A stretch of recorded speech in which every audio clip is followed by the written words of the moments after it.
Yes. All right. Well, if you're on Eastern Time, good afternoon, everyone. Welcome to our sixth student outreach event, the Career Panel. Um, Let me give you a little bit of introduction of myself, and then we'll have our panelists introduce themselves. So I'm Pooja. I am an AWWA YPC member or Young Professional Committee member. I am also the Student Outreach Subcommittee Chair. Um, I work as a water and wastewater engineer for a consulting firm in Cincinnati, Ohio. The name of the consulting firm is Fishback. Our headquarters is in Grand Rapids, Michigan. I've been working with the company for about 4 years now, and mostly doing in the fence design work as a process engineer. Absolutely love my job. Most of my projects are around Southwest Ohio. Um, I guess that's all. That's all from me. Gonna move to the panelists. We have 8 panelists from a few different sectors of our industry today.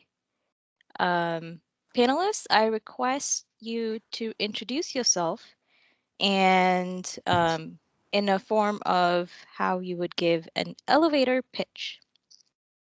So our first panelist we have is Amanda Jones. Okay. All right. Good morning. It's still morning here in Arizona. My name is Amanda Jones. I work for the Town of Marana Water Department. I'm the Business Services Coordinator, so I manage all things finance, customer service, community engagement. I've been working in water for about 7 years. I've been with the town for almost 10, and I love engaging with the community, engaging with my customers, my staff, my department. I'm biased, and I'll say I work with the best people there are. I've been a part of the YP Summit at the Utility Management Conference since 2014, and am a state AZ Water board member. I also chair the customer service committee for AZ Water, as well as our diversity, equity, and inclusion committee. And in 2020, I started a women's professional development group called Women in Water, which creates a space for anybody who identifies as a woman in the water industry to feel supported and heard and to develop their network. I'm excited to talk to you today and happy to see what our conversation looks like. Thanks, Thank you, Pooja. Amanda. Next we have is Ashley Landis. Hi, everyone. I'm Ashley Landis, and I'm from Arcadis. I am the water business line recruiter for all entry level and internship positions at Arcadis. I've been with the company for 6 years. And if you don't know about Arcadis, we are an environmental engineering consulting company. So the water business line focuses on most everything water related that you can imagine, water, wastewater specifically, water resources, resiliency efforts, things like that. And my favorite part of my job and why I've stayed in it so long is because I get to work with you all. Young professionals to me are the best group of people to recruit. You all are the new eyes and the new ideas of our company and of our industry. And that is what is exciting to me in my job, is to bring in the new generation of leaders at Arcadis. So like I said, I recruit for the entire U.S., everything water related, and we have about 150 offices across the country. So, Thanks, Ashley. Next we have Erica Wolski.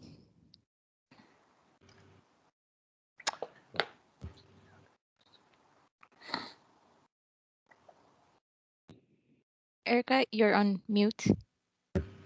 Okay. Sorry, I had some trouble getting off mute there. My name is Erica Wolski. I have about 20 years experience now, primarily working in California. And I've worked both as a private consultant and at the government here in California. I've been back in private consulting for the last 3 years, working in a firm called Woodard and Curran, and they have offices on both East Coast and West Coast. And we do, the typical municipal water, wastewater work. We have an environmental and remediation group, and part of that group also restores wetlands and things like that. It's kind of interesting. We also have an industrial and commercial group that specializes in water processes at food and beverage and different industrial wastewater sites. So I'm a regional manager here in Southern California. So I'm responsible for hiring people from my group. Some interesting things we have here is we have on the West Coast, we have a rotation program for young staff. So when they come in, they get to work with a variety of project managers and on a variety of projects before they pick what they want to do. And one thing we're trying to roll out here too is more of an internship program. We haven't really done that on the West Coast. We have done it more on the East Coast, both in operations and in the consulting side. Thank you, Erica. Our next panelist is John Fishburne.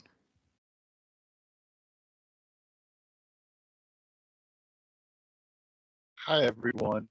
So my name's John Fishburne. I work for Freese & Nichols. Freese & Nichols is a 126-year-old privately held multidisciplinary engineering consulting firm, offering everything from water, wastewater treatment, and structural engineering to architecture, asset management, site development.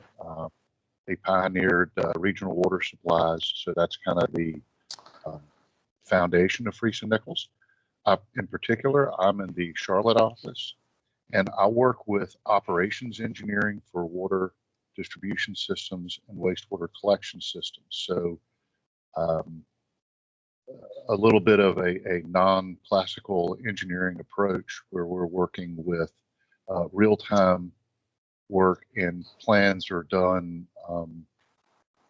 have to be done very quickly, and responses have to be done very fast, very low profile, as opposed to a long-term capital design project. So a little different perspective on the civil engineering perspective and water and wastewater. Thank you, John. Our next panelist is Maury Gaston. I'm sorry. Thank you. Maury Gaston. I'm with American Ductile Iron Pipe and American Spiral Well Pipe. I'll give an elevator pitch as if I were recruiting a student for technical sales in particular, because that's one of the primary responsibilities that I have. And we've currently got 5 openings right now. And it would start something like, did you know that clean water is the greatest advancement in public health in the history of the world? It absolutely is. And it's still a need in many parts of the world. And did you know that iron and steel pipe contributes to sustainability on Earth Day, today, and every day? Because it's made from 100% recycled iron and steel products. And it has a larger inside diameter than polymer pipe products, and it takes less energy to pump the same volume of water through an iron pipe than through another pipe. It lasts 100 years, and if you choose to retire the line from service, it's completely recyclable. So while it sounds like an old and stodgy and non-glamorous product, it's quite relevant. And just because something's new doesn't mean something is better. And working in an industry that provides clean water, that promotes public health and safety while using sustainable products that last a very long time, gives me meaning and purpose in my career. And I'd be happy to talk to you more about that when we have more time than this elevator trip. Thanks, Maury. Our next panelist is Ruth Borgman. Awesome.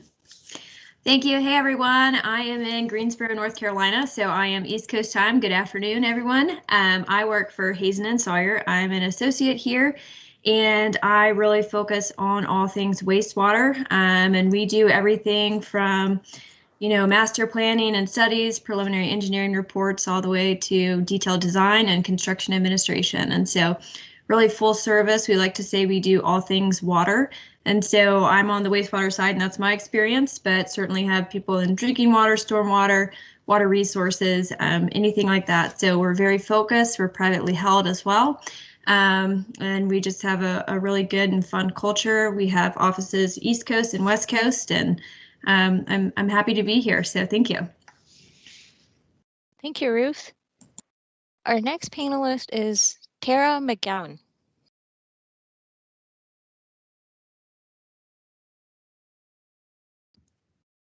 Hello, everyone. Hi, Tara McGowan. I work for Colorado Springs Utilities, which, as you could probably imagine, is in Colorado Springs. I do come from the East Coast. I come from the Boston area, and I moved to Colorado because the weather is a lot better. So the first thing I'm going to say for my elevator speech is Colorado Springs is amazing. It is gorgeous here. We've got tons of trails. Our biking is amazing. We are growing rapidly. We are going to be the size of Denver in about 5 years. So we've got all kinds of hip new places that are popping up all over the place. I mean, it really is, Colorado Springs is a place to be right now in Colorado.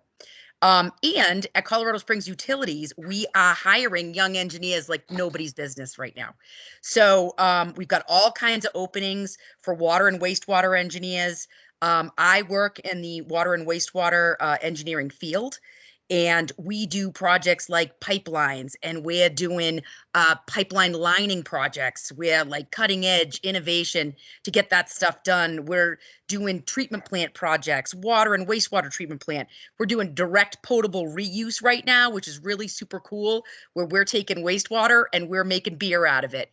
I mean, this is really fun stuff. So I would encourage you, and I'm going to put our job locations in the chat, but over the next several months, we are going to be hiring some young engineers. Me in particular, I've got probably like 2 or 3 openings that are coming up, and we want new, innovative young folks from AWA to apply for these positions. Just a little bit about myself. I've been with the organization for 13 years. I absolutely love it, and I love living in Colorado Springs. Man, you make it sound like I want to move to Colorado Springs here Come now. to Colorado Springs. It's awesome. Well, thanks, Tara. Our last panelist is Val Frankel. Thank you. Good afternoon, everybody, and thank you for joining us, and welcome to the water world. My name is Val Frankel. I work for the company Greeley & Hanson. We are a 107 years old company, founded and launched in Chicago, Illinois, but I'm in San Francisco, California office. My experience, I have more than 30 years experience, specialty in water, just one water concept, and we as a firm, a multidisciplinary firm, one-stop shop for any type of the water project. The water means whichever the flows, water, wastewater, reuse, desalination, seawater, brackish, potable, non-potable reuse, and so on. But generally in the elevator speeches, we were tasked, you're probably less interested in my career, but you're probably interested in your career. And I joined this panel actually to share with you some thoughts, at least what I learned in my career, how to set your career and find yourself in your profession. And I think this is the purpose that at least the audience of this meeting is interested in. Thank you. Thank you, Val. All right, so I'm opening up the questions to students. I request the students to either use raise your hand feature or put in your question in the chat box. Mary will be monitoring the chat box as we have questions. And if they aren't directed to someone in particular, I request the panelists to please raise your hand so we don't have people talking one over the other. All right, with that, any students have any questions?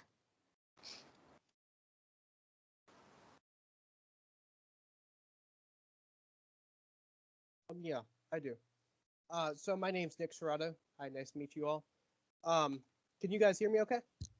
Yes. Okay. So really, and this is especially targeted at the people really in the West, more or less. let's talk about climate change. Really, what is it looking like for us in the future? What's being done now, and how could it affect our future, in your opinions?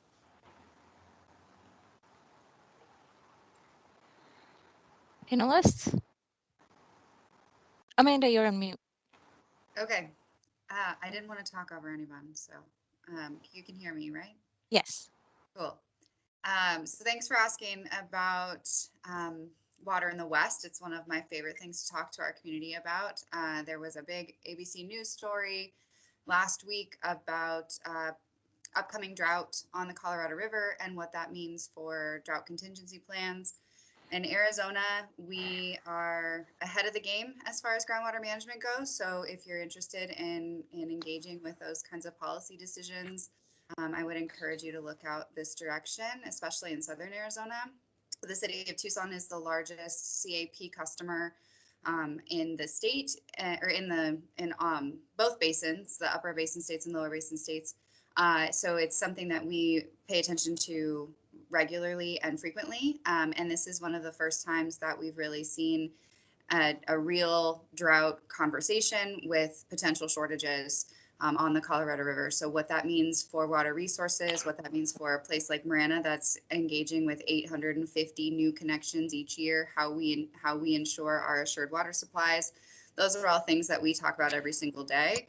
They are multidisciplinary, they're difficult conversations, but they're really fun and something that makes our jobs hard, but rewarding. So we definitely are engaging with that climate change conversation regularly, and especially now with our drought contingency plan and the shortage coming up. We have some growth conversations that we're figuring out, and I know the gal from Colorado Springs was talking about direct potable reuse, and the rules in Arizona have recently changed to accommodate for that in the near future. So there's a lot of innovation happening out here too. Tara, I see your hand is raised. Absolutely. So that's a really great question. We're doing a lot with demand side management. So demand side management is all about reducing the amount of water that people use. So the number one use of water in Colorado Springs is irrigation water. We have a Xeric garden where we show customers how you can plant low water features and reduce your water intake. So right now, our big focus is on demand side management. How do we get the single family equivalent demand down in our community? Right now, I'm sitting on a annexation panel. As I indicated to you, we're a fast growing community. Like, we're probably one of the faster growing community in the West. And there's this great debate in Colorado Springs going on right now as to whether or not we densify, we do multifamily units. Now, once again, multifamily, yet less use per customer, right? Because there isn't so much irrigation. And then we're also talking about expanding the boundaries of Colorado Springs. In order to do that, we need more water. So we are looking at things like demand side management. Our water does not come from groundwater. We actually have a lot of western water. 75% of our water comes from the western slope. We pipe that water over the Continental Divide, you guys. It is amazing. I've driven through, we have this huge tunnel that goes underneath Independence Pass.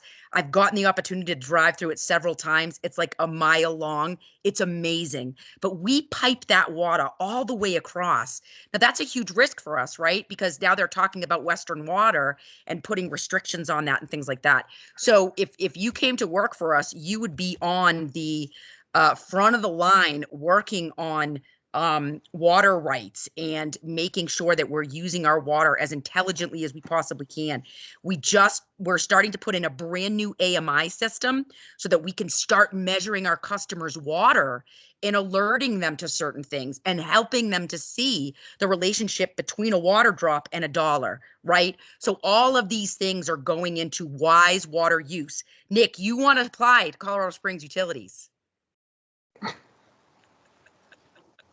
There you go, Nick. Does that help answer your question? Yes, it does. Thank you for all of you who spoke. Thank you, guys. Mary, I see your hand is raised. Yes, there's a couple questions here in the chat I wanted to bring attention to. This one is from Austin Gwinnett. I hope I'm pronouncing your name wrong. Correct. Sorry if I'm wrong. His question is, with regards to the panelists that mentioned internships, what types of training are you offering and at what level of student completion? For example, what degree levels would you be offering these positions? Are these direct shadowing internships and can these be done virtually? All right, there are a few hands up. I'm going to ask Maury to take this one first. I'm sorry, I was going to offer a comment to the climate change question. Oh, okay. If we haven't finished with that, if you still have something to add to that, please feel free as well. Sorry. Yeah, on the manufacturing side, transbasin pipelines like the one mentioned there in Colorado Springs, which transfers water from the two largest basins in the country, one either side of the Continental Divide. Transbasin pipelines are a big issue. There are a lot of environmental concerns. There's obviously cost, all that sort of stuff. I know Freese and Nichols has done a number of large diameter projects in Texas to move water around there from where it is to where we need it. And we have built our third spiral welded steel pipe factory. This one in Paris, Texas. We make steel pipe up to 12-foot diameter. And that's literally an underground river. So that's what's going on in the manufacturing sector with respect to these issues. In addition to that, the development of a seismic joint that also works very well in hurricane and flood prone areas. Thanks, Maury. Thank you. Erica, do you want to take the internship question? Yeah, I think, I don't know if anyone else mentioned it, but I know I did, so I thought it might be for me. So on the East Coast, I think we hire mostly people right out of school with bachelor's or in their bachelor's program for internships. Out here in California, I think it kind of depends more on what your career plans are. We tend to hire more people with masters, although I'm unusual. I only have a bachelor's. So I definitely hire people with bachelor's because I'm a little biased. But typically we're trying to hire interns not just for a summer program, but for someone that we'd eventually hire. So we're looking for people, kind of late in their junior or senior year time frame that we would look to hire upon graduation, because it does take a lot of effort to train new staff and put you on projects and teach you all these things. So to make the investment, we want to make sure we keep you after the internship time period. I don't know if it's direct shadowing. I mean, you're put on projects. So we do have some interns that are virtual right now because that's the state of the world, but it would be better for you, obviously, to be in an office if you could arrange that. So long term, I don't know if we'd have virtual internship. Thank you. Ashley? Yeah, so I forgot to mention during my intro that I do manage the Arcadis internship program as well.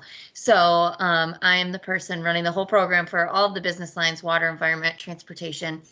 So we usually have about 110 interns every year, spread out across the country. Some offices take 2 or 3, depending on how big the office is. Atlanta, between all of the business lines, probably have like 6 to 10, maybe even on a big year. Last year, we were down to about 80 interns, but we still had our internship program. We just kind of stopped recruiting at one point. We still honored almost all of our internships. There were some that just couldn't be done remotely. But in the last year, most interns who have spent time with us have been remote. Most of them last summer didn't step foot in an office, but they were able to do some site visits and things like that.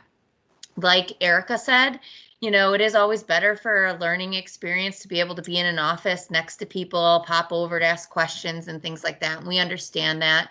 The way the world is now, we do have a lot of tools to collaborate virtually, and a lot of our teams span all over the country. So, you know, normal project life, you will be working with someone not in your office. And so you have to do that virtually anyways. So this is just kind of a little expansion of that for right now is the way we look at it. We are back in the office this summer with interns coming in. We do have a number of internships that are still popping up daily with hiring managers hoping and praying that they can find an intern 2 weeks before summer. But we have interns in all ranges, bachelor's, master's. Usually we tend to focus on junior, you know, rising juniors and up. But, you know, we've taken sophomores before. Freshmen are a little less likely, but all kinds of majors, all kinds of specialties. So definitely reach out if you're interested. Just a note that everybody, I believe, will be sharing the contact information for all our panelists after the webinar. So you can reach out to any one of our panelists or more. Ruth? Yeah, thank you. I was just going to hop on about the internships real quick as well. Hazen and Sawyer does offer internships. A lot of times we have summer internships that we offer. We have done virtual, but yeah, this year we're looking to get back into the office or do a little bit of a hybrid type setup. So a couple days in the office and a couple days at home, but likely moving forward as we move out of the pandemic, it would not be virtual and be more in person, just as you're getting to know a new hire. And I really like an internship because that's how I got my job. I interned for a couple of summers for Hazen, and it's a really great way to get to know the company and get to know the culture and different projects that you'll be working on. And I guess I would just say we view it as, you know, a really long interview. You know, both from your side, you get to know the company and we get to know you. And so definitely encourage internships if you can find them. And I think a lot of the consulting firms do offer them, certainly in their larger offices, but they're available and out there. And I guess as far as degrees, typically we'll start looking at, if you have your sophomore year of college, we'll start, you know, looking at bringing you on. So just a couple of years into the degree, and we're happy to do it. Thanks, Ruth. John, did you want to say something? Yeah, yes, of course, Freesia Nichols has an internship program too, but my biggest comment was I was thinking about the remote work. And I think as a young professional, the biggest thing you need to keep in mind is that this is a relationship business and industry. And the remote work has some pitfalls. And one of the pitfalls is it's harder to build relationships with people around you when you're working remotely. So I would be cautious in pursuing too much remote work because as you move along through your career, it's a tight-knit community. It's a small community. I know folks on this call that just randomly, you know, our paths cross from time to time. Keep that in mind when you consider the remote work environment. That's all I wanted to point out. That's actually a very good point. Yeah, just don't do internship just because you have to.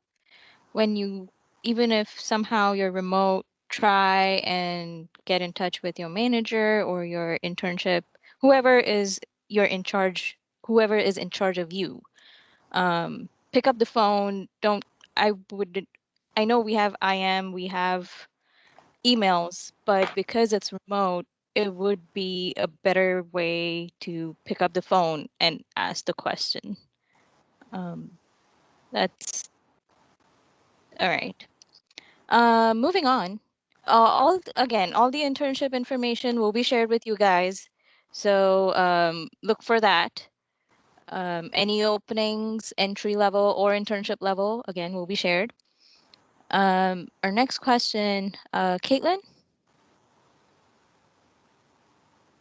Hi, so I'm Caitlin, and this question is for Erica.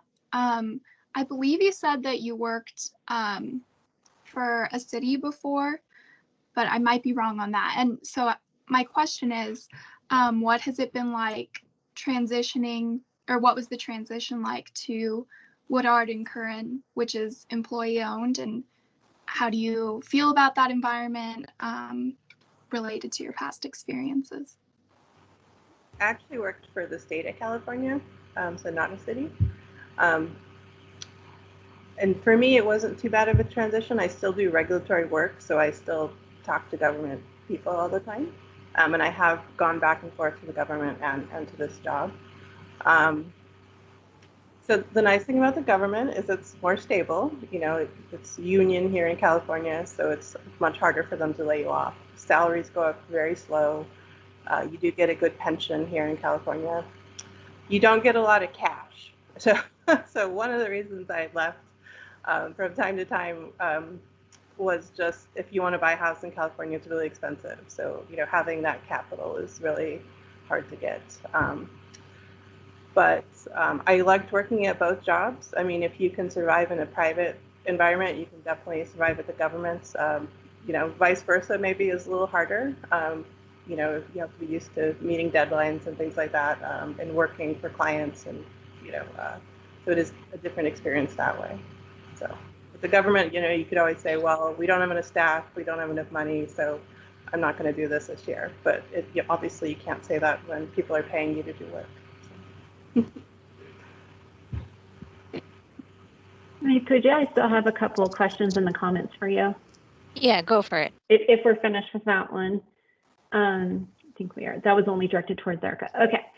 Okay, to the question in the text. And this may have a little bit of repeat about internships. Oh, this is entry level. Anyone have entry level jobs in the state of Virginia? I graduated with honors in May of 2020 with a degree in environmental science and a concentration in conservation. I've been looking for a job since. It's been very difficult to find a job. To my professional website, and she has the link there below. Tips and help. I see Ashley bouncing there. I have 3. Actually, I think I have 4. I have positions open in Virginia. I have Virginia Beach, Richmond, Arlington. I also have an internship in Virginia posted for either Richmond or Virginia Beach. And then I have an on-site field-based position with our buried infrastructure team outside of DC. So I'll definitely check out your website and send me your resume. All right, Perfect. get in touch with Ashley and you can, you know, talk further. All right, next question, Mary. Okay, this is from Alexandra Fashing. I've heard a lot of panelists talk about water and wastewater engineers. I was curious if you were seeing an uptick of sustainability careers in the water industry. Do you see that discipline having a place in future utilities in the future? Thanks.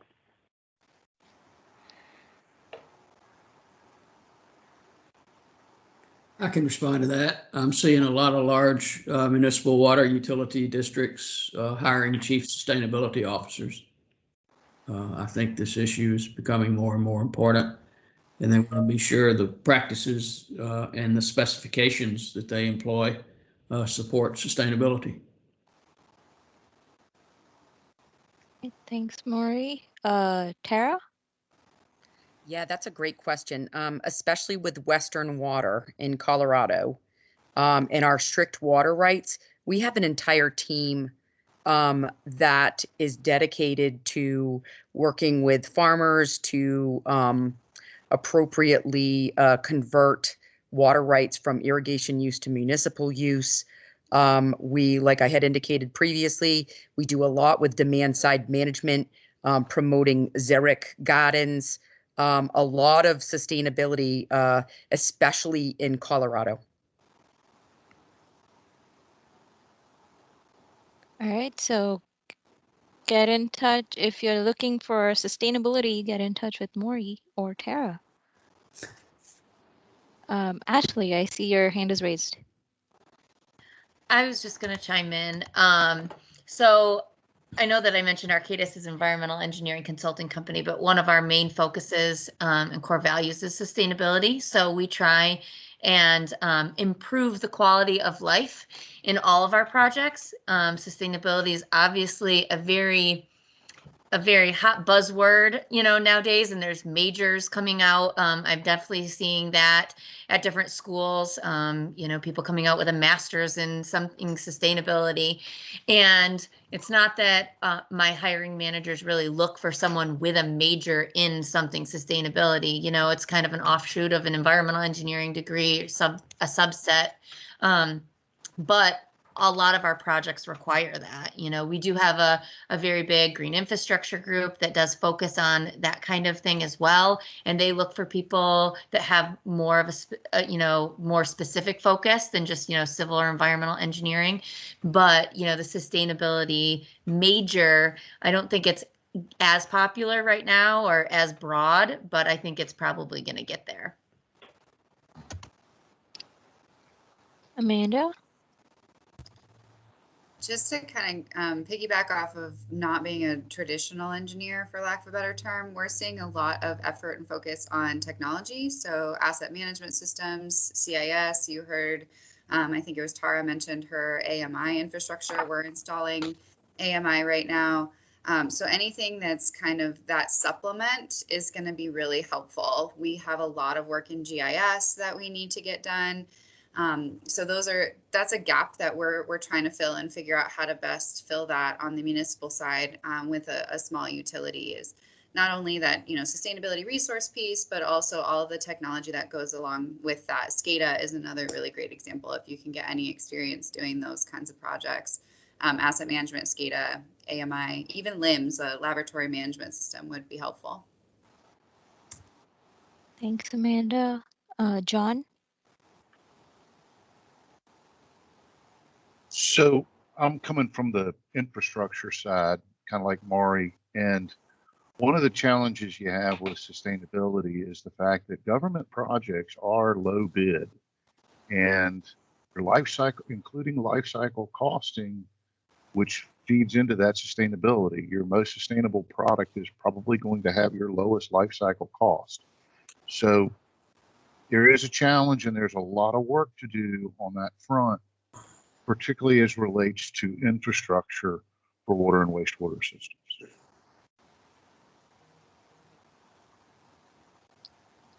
Thanks, John. All right, let's move on to the next question. Mary? Okay, this one's from Lana Pillsbury. What are some things that you wish you knew during your first career job now that you're more established?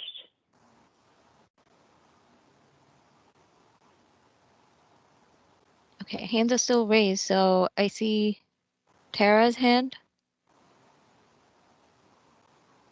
Just kidding. I don't have an answer to that one.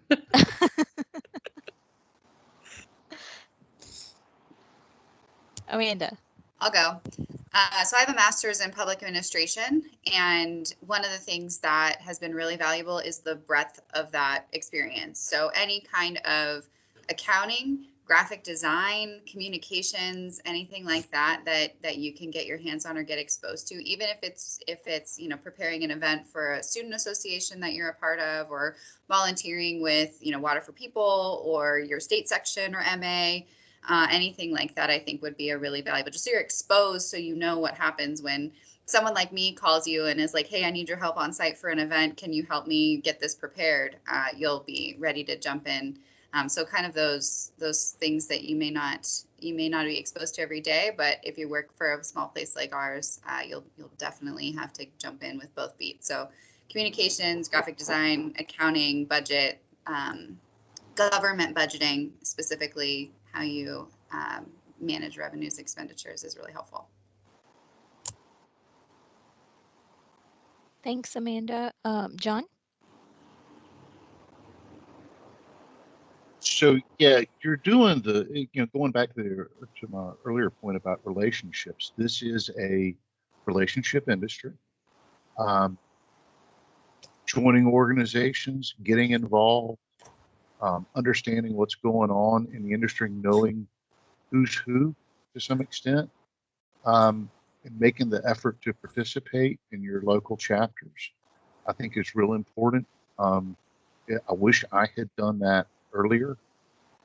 Maybe it's a good thing I waited until later, but gosh, I wish I knew how how valuable it was to go to conferences, to participate in the competitions, to do the student chapter memberships, and to be involved, because those people that you're around will be around in 20 years. You'll still cross paths with them.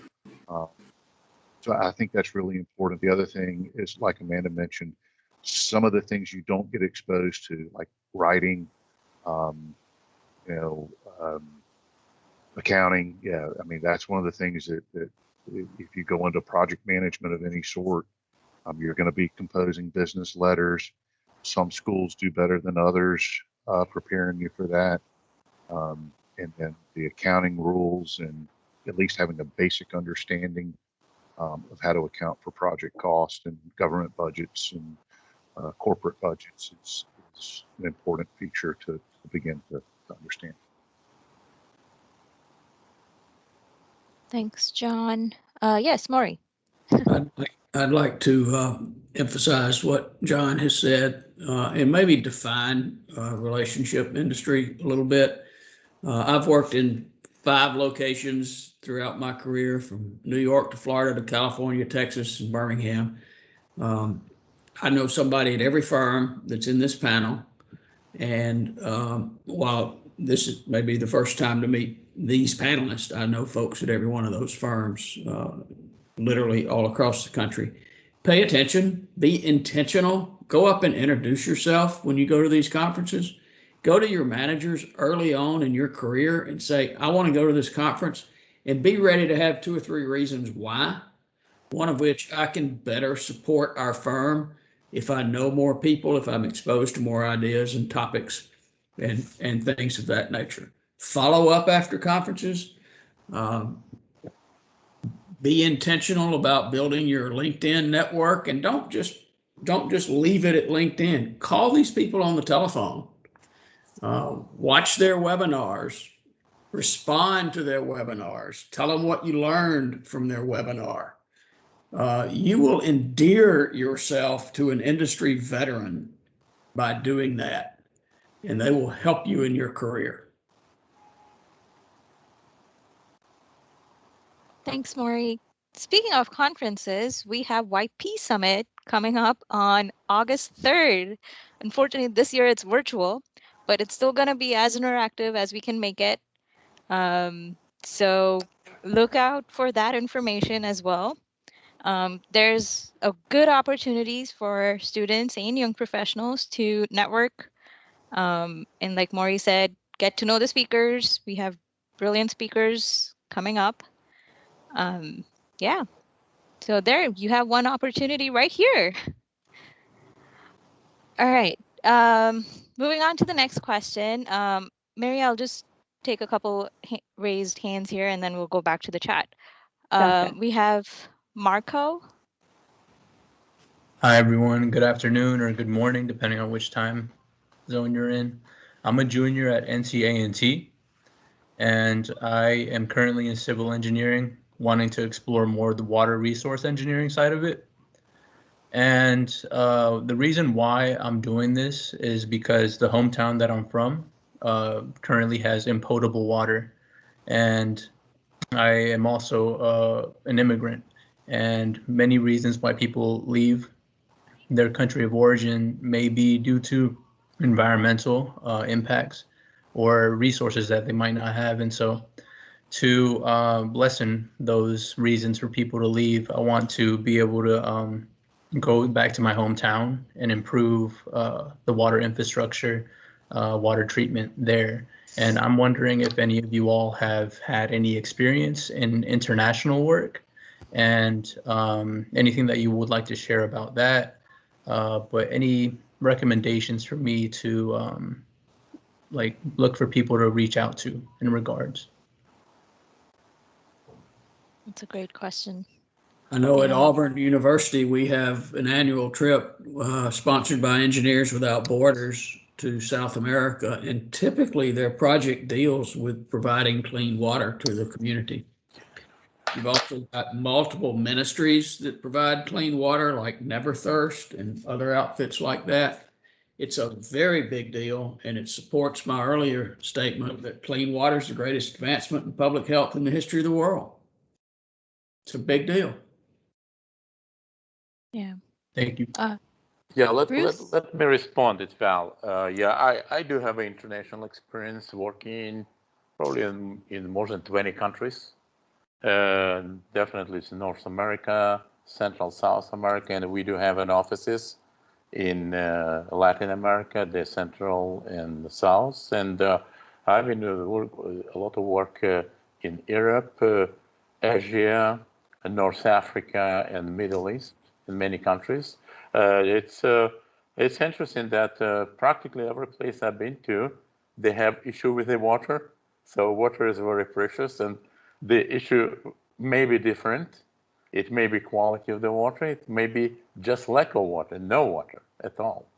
But it's interesting that all solutions you can find in the States, in America, actually. And what might be my best advice, just to learn what we have, what technology we have, what concept we have, and bring that to your own countries. If you have any specific question, please feel free to contact me.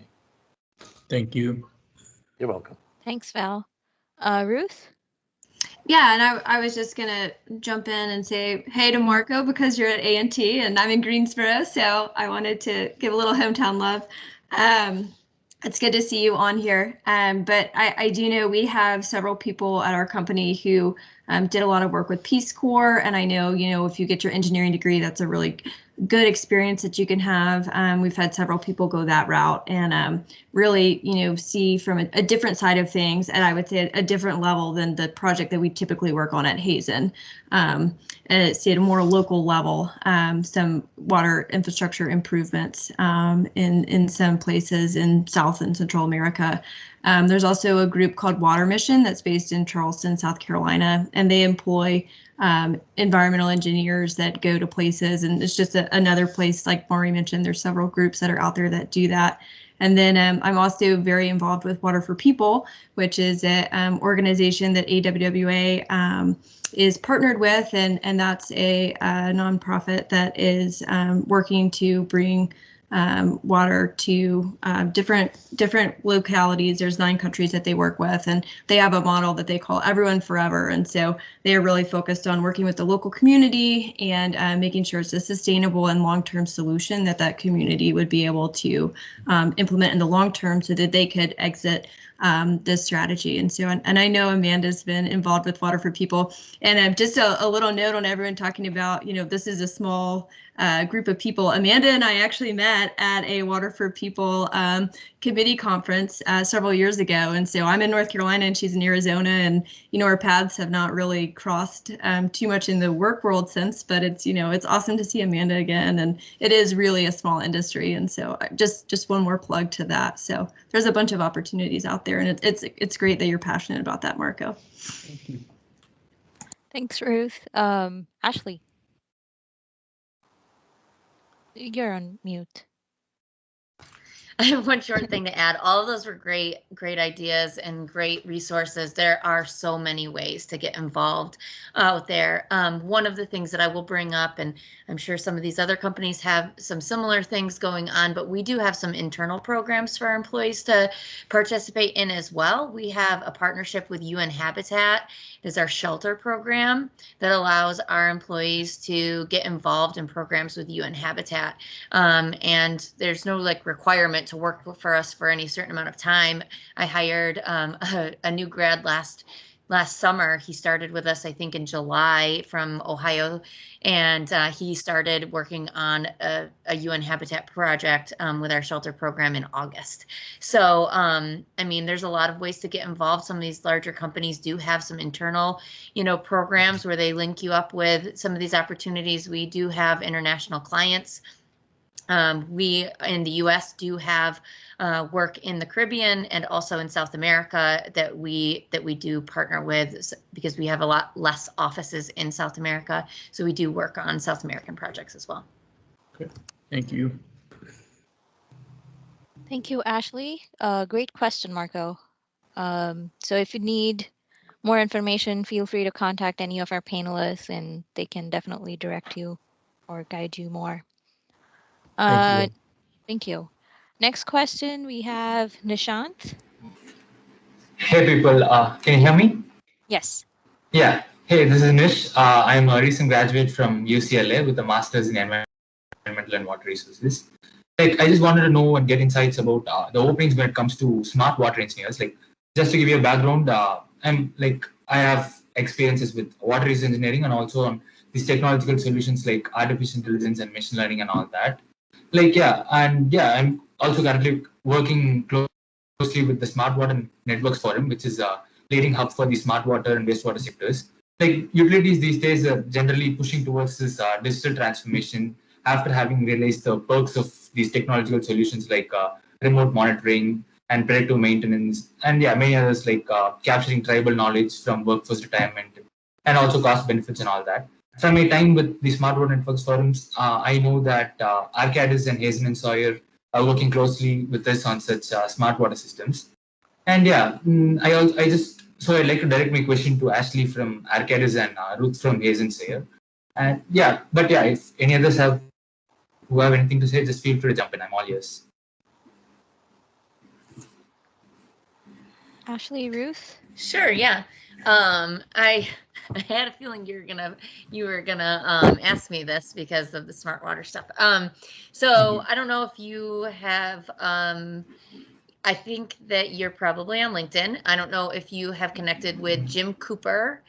Jim Cooper is our national technical lead on this. So, and he's an amazing guy. He's very active. I'm sure everybody on this call or on this panel has probably come across Jim Cooper at some point. He's very active on LinkedIn, constant webinars and things that he's releasing on there, and he's constantly traveling to all these different events and stuff. So if you want to send me an email too, and I'm happy to connect you with him so you can pick his brain. We do have an opening for his group right now if you want to apply.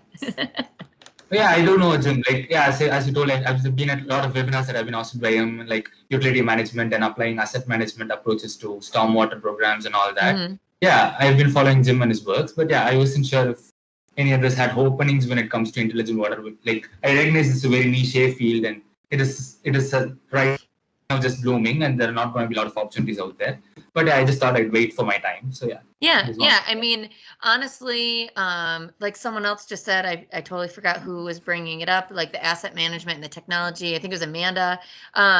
You know, it's starting to seep in everywhere though. Like our municipal clients, like John said, there's very thin margins there. So we're trying to leverage technology wherever we can so that we can make things more efficient and sustainable, you know, capturing as much data as we can.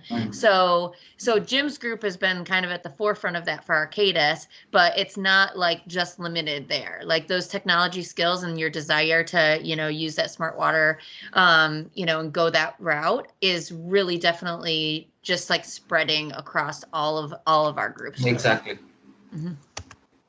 Awesome. Thanks, Ashley. Ruth, did you have anything to add? Yeah, so I mean, I think Ashley kind of covered it in general. I don't know that we have any openings right now in that group, but that's definitely an area I would say that's a little bit more cutting edge, and we're actively doing research on. And, you know, there's also, I mean, there's tons of stuff out there. We're doing a lot of machine learning type of information to see if we can do some predictive type stuff to help. Yeah, and so we have a lot of activity on that, and we're still just trying to figure out a lot of it. I think it's still a little bit early. We're trying to figure out, you know, what can we use this machine learning for in a way that's valuable for a utility. And a lot of it is just, we have so much data available to us, and just figuring out what of that data is it's critical and important and can be used in a way that's going to be beneficial for the way that a utility is operating, some system or something like that. And so that's definitely an area that we're active in, and I certainly think is going to become more important as we move forward. I think we're just right on the edge of it right now, though. Exactly. Yeah, thank you. Yeah, thank you. Great question. Thanks, Ashley and Ruth. All right, Mary, back to you for questions from the chat. Sure. I am going to go to Maria's question. She wanted to ask what specific skills and knowledge are you looking for internships for those of you of skills that you haven't mentioned already?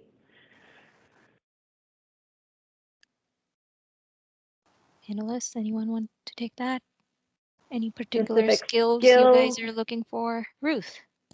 I mean, I would say in general, if we're looking for an internship for someone that's getting their bachelor's degree and they're still in college, I mean, what I'm most interested in is someone who's like really passionate about water and wastewater.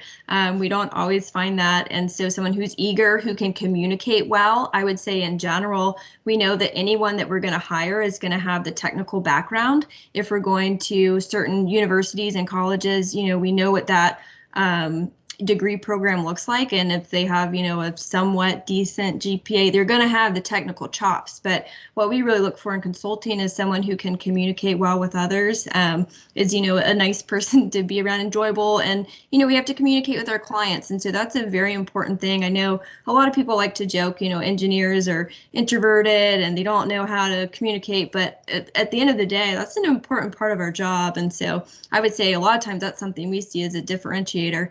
A lot of times we know you're going to have the technical background, but can you communicate well? And it's the little things, you know, did you send a thank you email after you met someone? And kind of like Mario was saying, you know, are you willing to connect with people? And so I would say that's a big differentiator that we look for, and even just past, you know, for entry level hires as well. So. Thank you, Ruth. Ashley? Yeah, I would agree with everything that Ruth said. And another differentiator for me is, you know, alignment of values and passion. Really, I think just like she said, you know, not everybody wants to work in water wastewater. And to be honest, I talk to students about this a lot. You can get a paycheck anywhere. Like, you can always find a job to probably pay you more than the last job you had. There's a lot of different things you can do with an engineering degree. So, you know, to work for our company, we also see, you know, like Ruth said, you have a degree or you're a junior, you have certain skills, you have certain things under your belt. We know that coming in. Is having AutoCAD or you know, swim or something like that, like a required qualification coming in as an entry level or an intern? Probably not. Like, you can teach that. You can't teach social, like, you know, like you can't teach someone to like be a passionate person about water, about like giving good water, clean water to people. Like, that is an internal driver, you know, to do good for clients. Like in consulting, that's a big deal. We have to want to do our best work all the time for the client. If we don't, someone else will get the next job, you know, someone else will get that next contract. So to be internally motivated to do good, and most of the time that internal motivation is so much stronger if you're motivated by the bigger picture, right? Like, because you are making a difference, because you are impacting a community. Like, these things, like, it might be just you're working in wastewater, you know, someone might think of it that way, but if you think of it and you're passionate about it because you're giving people clean water in your community, you think about it a lot differently, and that internal motivation is a lot stronger. Thanks, Ashley. Maury, I saw your hand was raised, but not anymore. Well, I couldn't say it any better than Ashley just did. All right. You can learn skills, but not your passion, right? Right. Exactly right. Absolutely. And I think I would say almost all the people I have met in the water industry are definitely passionate about their jobs. John. Yeah, I would add, we're looking at an element of, can they interact with the team, and how well, because to hire an intern, even though, you know, we want them to come work with us later, so we want to try and make sure that they're going to be a good fit in the future, and part of that is how well that person. I think Ruth kind of said, you know, there's got to be somebody that we want to be with, right? There's got to be an element of human interaction that this person's going to fit in with the team that we're going to want them to work with. So I think, again, it goes back to those interpersonal skills that, yes, technical knowledge is important, but we know that, and we're not looking for an intern to be a technical expert. We're looking for somebody to develop, and do they have those interpersonal skills to come and be a valuable team player? Thanks, John. Tara, I see your hand is raised. Yeah, I just wanted to add a few things. So we just hired 2 new interns. And really, you know, when I built my interview questions, it was all about a can-do attitude, someone who can innovate, think outside the box, be creative. And really the other big one is a strong communicator. I know that we've talked about this so much today, but and you don't have to be an extrovert. You know, one of the things, you know, we think that engineers are introverts. They're not all introverts, but it is okay to be an introvert. And so we do respect that and we appreciate that. But you do need to get outside of the comfort zone sometimes and communicate with your stakeholders, with your customers. And so that is the other big question that we ask is, how do you play in a team? How do you communicate with stakeholders? How do you present technical information to people who do not know what you're talking about? So just my 2 cents. Thanks, Tara. All right, let's move on to the next question. Mary? Hi there. Okay. This is from Zara Meleki Sharaki. Sorry, I was a little slow there, but wanted to make sure I got all those letters in there and make sure I tried to pronounce it the best I could. Her question is, I'm graduating from PhD and I want to change my pathway from academia to industry. I am not completely new to the wastewater engineering industry since I have done several projects, but I don't have much experience other than research. Any advice or opportunities for me, and where do I start? I like to be exposed to new experiences, not just my specific field of study. Thanks.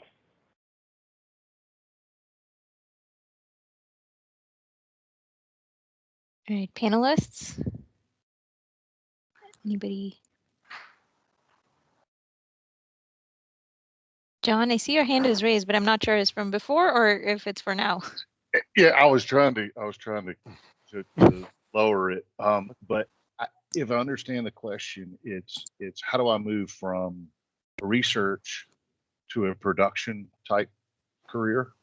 Is that basically the gist of what this person? Yeah, so she's in academia right now and she wants to move into more of non-academic stuff, I'm guessing. Okay.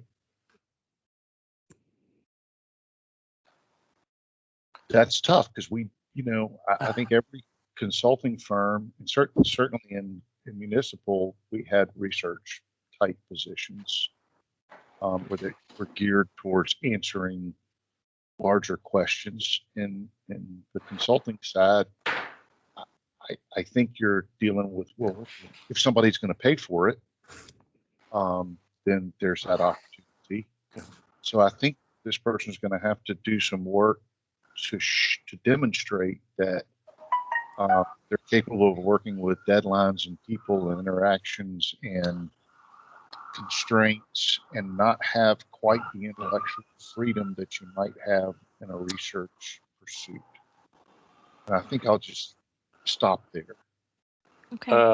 Let me inject here. Let's inject. First, if you will enter the industry, you will find quite a good number of people with the PhD degrees in the industry, including myself and maybe someone here on this call too. And that was the dilemma I had in the past too. And I don't want to say I found or I thought that research only is boring. I don't want to say that. But generally, I think this is the mental shift, and that you need to ask yourself where you want to be and what you love to do.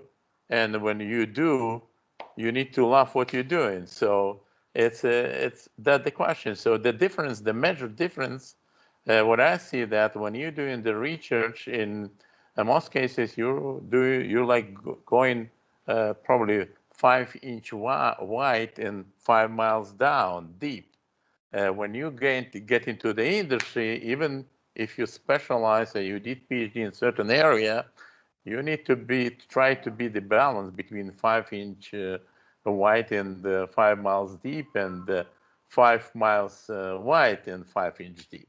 So what you may find, if in case of this is the path of your career you decide to, you need to understand that will be quite shift. You would need to learn and excel not just in the area, certain expertise where you did your PhD thesis, but you need to be more savvy in all related industries, technologies, and market areas, and plus being on a high degree educated, most likely in a certain time of your career, you would be quite heavily involved in the business development, and those are additional skills.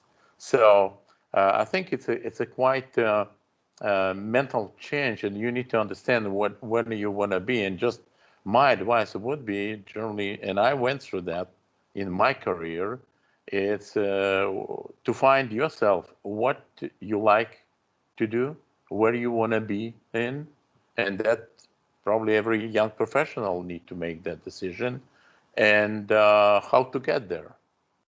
And how to get there, it's like not, I don't think there is a book that exists like a book, How to Become a Millionaire.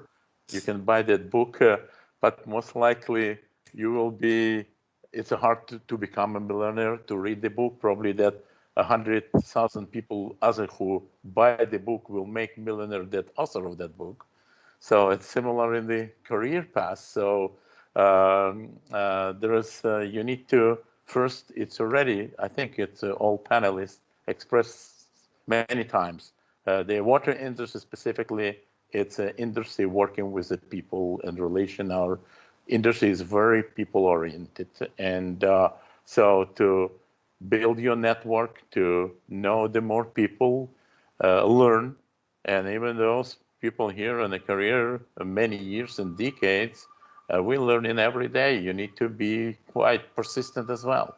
So, and those would be, if not the recipes, but strategy to excel, and that most likely the target of any young professional, to be not at the end of the career, but at least as you moving on in your career. And your professional career, it's not a destination, it's a journey.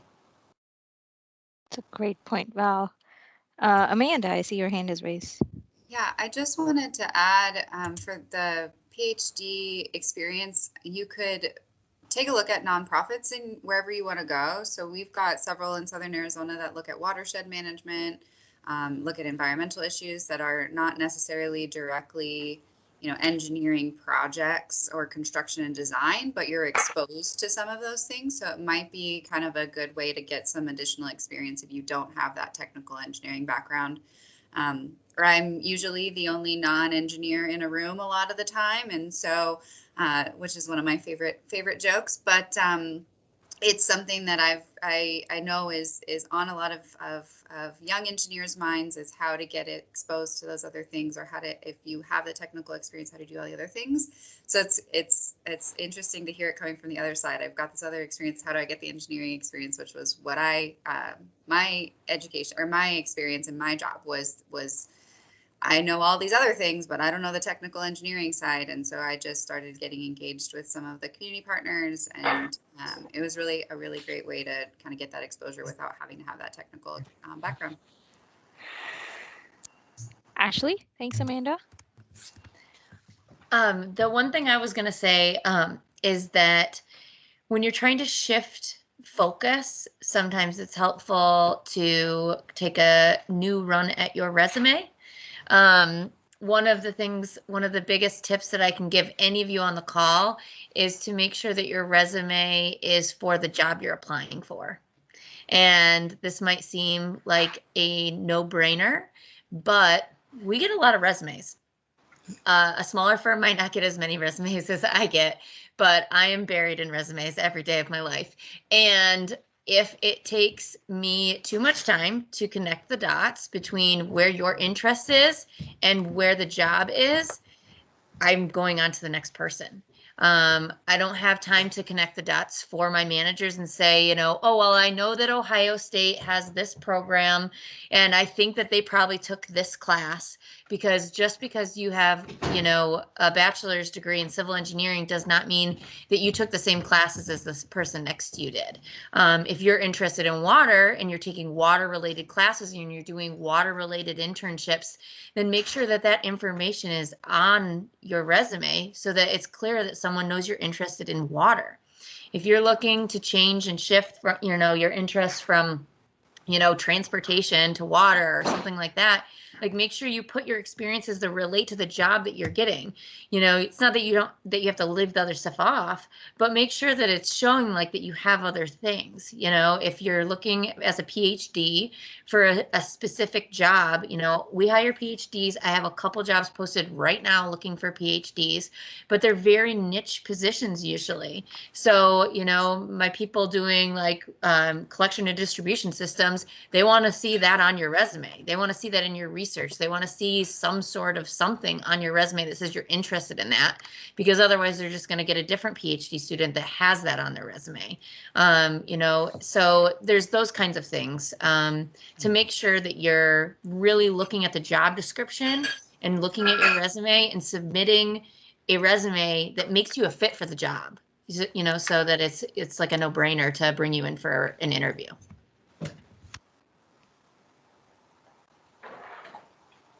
Thanks, Ashley. Yeah, so make sure you update your resume according to the job that you're applying for. That will help you get a little bit ahead for sure. All right, Mary, next question. Yeah, sure. This is from John Neenan. Hi, I'm a graduate student from Canada. Do you have job opportunities in Canada? I'm hoping to take up careers focusing on water, wastewater treatment. Anybody has office in Canada or can speak for Canada? I'll go again. I mean, Canada. Go ahead. I didn't raise my hand. We have offices in Canada, but most of our positions in Canada are with our environment business line, which is predominantly environmental remediation and things like that. So maybe some groundwater stuff, but not really wet water, wastewater. We do hire Canadians in the States here, though. The TN visa is really easy to work with. So if you're willing to move. Val, I know you had something to add there. Yeah, I actually came from Canada to the States. It depending on what province and city you're in. As you may know that Suez, it's quite a large office in Oakville, Greater Toronto area. And they will be growing now as they merge in with Veolia. So I would expect that office will be growing significantly. And there is I know the Stan, but again, it depends. In Manitoba, it's Stantec. It's quite a large operation, but more focused on the industrial water and wastewater. Depends on which province you're in and what which city you're in, and if you're interested or open to relocate. All right, thanks, guys. Mary, next question. Yeah, I also wanted to point out there's a lot of good information here in the chat. There's been a lot of going back and forth. So for those of you that are on here, definitely take a look in the chat. There's a lot of good links and information. So anyway, I saw there was a little bit of conversation between Austin Gwyneth on here. I know he's asked and some people's answered. Austin, did you want to ask any further questions on what you've been asking on there? Did you want to say anything about that?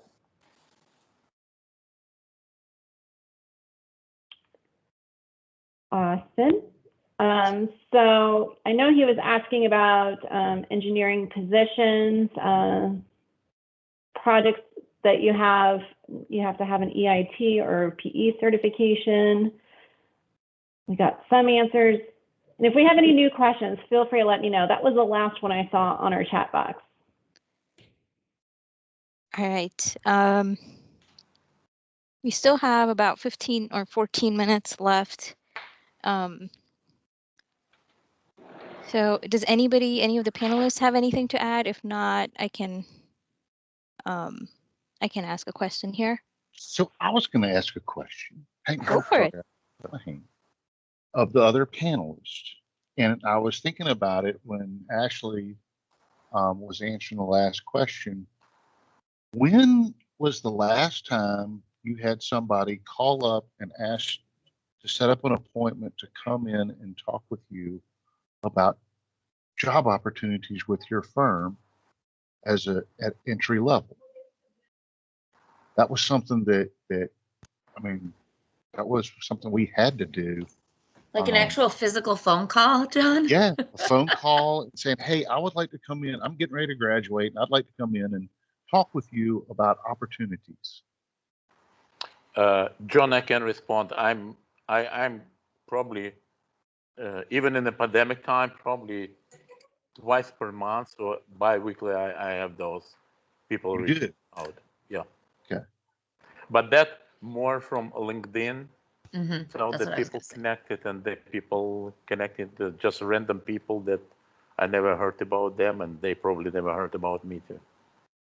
Yeah, that's what I would say is predominant for me. Is I get a LinkedIn message that says, "Can we set up a time to talk?" Mm-hmm. What someone said earlier about when we were talking about building connections and building relationships, about adding value and engaging, and I think that that's something that is really missed, like on LinkedIn. I think that LinkedIn is misused a lot. And a lot of new graduates go on there and like message people. I want you to tell me about jobs at your company. I want you, like, can you connect me with someone who can get me a job? And really it's about building the relationship on there.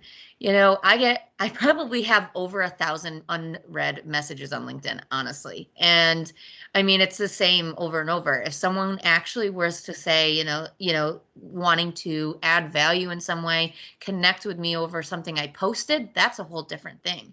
That's where you build those commonalities, you build those relationships. When you comment on Jim Cooper's post about, some speech that he went to and say, oh, I saw your talk on this at this conference and it was amazing. And, like those comments and things get you in the door, and then they see you over and over, and they see you engaging in posts and engaging with maybe a job opportunity. And then you meet them maybe in person at an AWDA conference, and you say, oh, we're connected on LinkedIn. And you just build on those. Not everybody's just going to just like, oh, you connected on LinkedIn, here's a job. That's really not how it's going to probably work. I'm sure people have had it happen, but it's probably the exception, not the rule.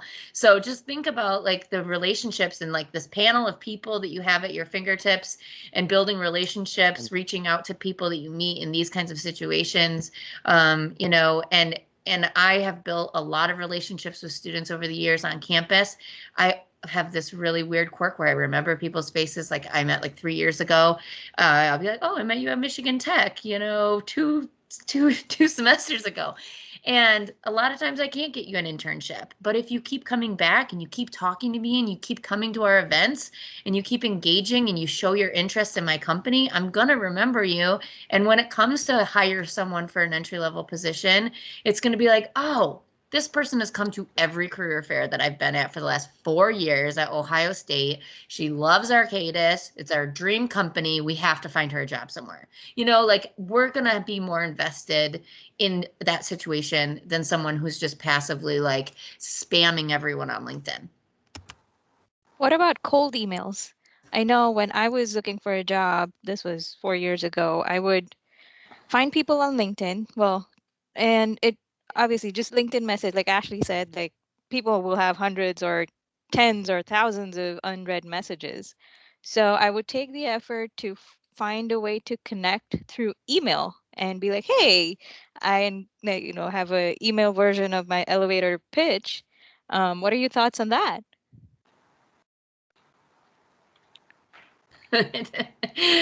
I get those. And sometimes I'm like, how in the world did this person guess my email address? I think I have 9,000 unread emails as well. So I'm probably not the best person to ask this. One of the more a recruiter gets bombarded all the time. And I have some crazy examples of people. I think that I still think that the personal approach is far better. I do think that if you throw enough emails out there, someone probably will respond. But is it the best course of action to email 100 people from a company just to try and get one person to respond to you and have a coffee chat with you? I mean, and usually when someone spams people at Arcadis, I get forwarded every single one. So it happened like last week. I get like 14 emails. This person emailed me. This person LinkedIn connected with me, you know, interested in this job. And all they do is just the hiring manager just send them to the recruiter. And then I'm like, yep, okay, this person emailed at least 14 people. So probably 50 because the rest of them probably went to a spam folder or something. So honestly, I would advise against it. Other people might have different thoughts on it. I still think that the personal connection is the best route. For Well, it sure. looks like that person is persistent. Yeah, it does. But to top it off, like I did get my job through networking. So I'm all pro networking. Go meet people, go attend conferences. Local level helps a lot. National level definitely helps. But yeah, so keep networking. Amanda, you had something to say Yeah, there. Erica put something in the chat that's really a good point, and I would just want to echo is stay in touch with your cohort. So whoever's in your class or people that you meet that are also NYPs, either throughout your state section or if you're a part, you know, choose to join AWWA YP committee or be connected that way.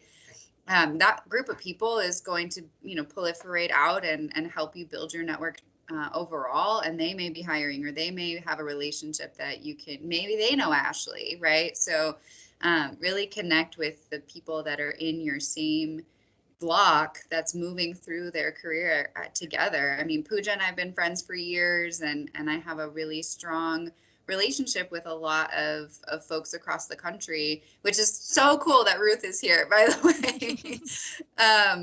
That is just because, you know, you're comfortable with people that you are similar in experience with, right? It's really hard to go up to, you know, a Val or a Maury or a John and be like, hi, my name's Amanda. But it's really easy to go up to somebody who seems approachable and is in the same boat as you. And then building that relationship sort of expands it outward. So I would really encourage you to stay in touch with anybody in your network, in your cohort at school or in your state section, MA, whatever that might look like. Amanda, we are not so bad. No worries. I don't think you're bad, but No. I have seen the terror. I've seen the terror of the like. I really want to meet that person, but I don't know them. Right. I have a question, just probably basic. If anyone in a panel, have we seen any AWWA manual of practice for a young professional, or how to navigate through the water career, or how to start it? Is anything been published? I never came across that stuff, because I think it would be, because we preparing a lot of manuals, professional and in the technologies and the management and all aspects of the water industry, but I never seen anything that for specifically addressed to young professional to help people to start their career and navigate through it. Maybe that would be free. Good. Again, if anyone's seen that, probably I missed that, but that maybe one of that thought that we should raise to AWWA to start thinking about that. That's I a knew when great I was point. in college, it had to have been free. Right? It had been free? It had to be free. Yeah, when I was in college, you know, to buy it. So No, Val, I think that is a terrific recommendation. Yeah. And we've talked a couple times now since December about updating our YP site on the AWWA website. We were thinking about opening up a page that just specifically says YP opportunities. So perhaps that would be a nice spot to put some of these tips and stuff like this as well. Yeah, I would call it how to navigate through the career, like for YP, how to navigate through the water career, or how to start and navigate, or something like that. I would expect that book would be sold right away, even before printing. Thank you so much. I'm taking your recommendation. I'm making note of it, and let's see where we can go with that. Thank you. Okay, you can send me as a volunteer one of the chapters. Perfect. Okay. All right, we have about 4 minutes, and I can ask one question. I do have one question. Oh, go for it. Or if you want to go. So I did just type it in the chat. If you guys wanted to read it too. So really, I'm still a year away from being in a position where I can take my FE because I'm still a junior. But my question is, I've heard in some states you can take the PE very soon after taking your FE. Would you recommend that? Why or why not? I'll go first. I put my answer in the chat. 100% yes, knock it out of the way. I know at Hazen, I mean, the PE is everything at a consulting firm, and that's the path for you to progress at all. And so, I know in North Carolina, they changed the rules. And so as soon as you have your FE, you can apply and take the PE. And you do learn some stuff on the job, but the PE is still very much a test that you study for and prepare for and take seriously. And I had to wait to take mine. And so I found all the stuff that I had learned that was great in water, wastewater, but I forgot all the stuff about, structural and geotech and transportation that I wasn't doing every day. And so if I could have taken it as soon as I was out of school, I think that would have been better. And yeah, if Erica said it best, the longer you wait, the more that you forget. And so if I were you, that's the advice I'd give you, knock it out. Oh, Yeah, I agree. It's a good advice by Ruth, but just don't please start from state of California. If you take California, you can't let it lapse because there's 2 extra exams. So even if you never use it again, you make sure you pay every 2 years so that you never have to take the 3 exams again right now. That's the toughest. And I totally agree with Ruth and Erica because I'm studying for my PE right now, and my gosh, I definitely forgotten everything that's not water, wastewater. I'm giving my environmental engineering, so only because my background is chemical engineering, so I haven't done any of the transportation, structural. So I'm like, let me just stick with what I think I know. But yeah, it would be good to give it as soon as you can. Knock it out, like Ruth said. All right, we have responses. Thanks, Nick. All right, we are almost at time, so I'm just gonna say thank you all panelists for attending and answering questions and giving us really good tips. Students, all the information for the panelists will be shared. Any information that has been in the chat or any conversation, we'll try to go through that and share that information as well. And that's all I have. Well, thank you guys for Yeah, this has attending. been a tremendous value. You guys brought lots of inspiration, motivation, tips, and knowledge. So thank you all for joining us today. I think this was very valuable. And we're going to post it on the website. So we're going to share it with those students that couldn't make it today. And I think they're all still going to find all this very valuable just watching the recording. So thank you again. Stay safe. And thank you for organizing. Thank you. Thank you. Thank you. Thank you.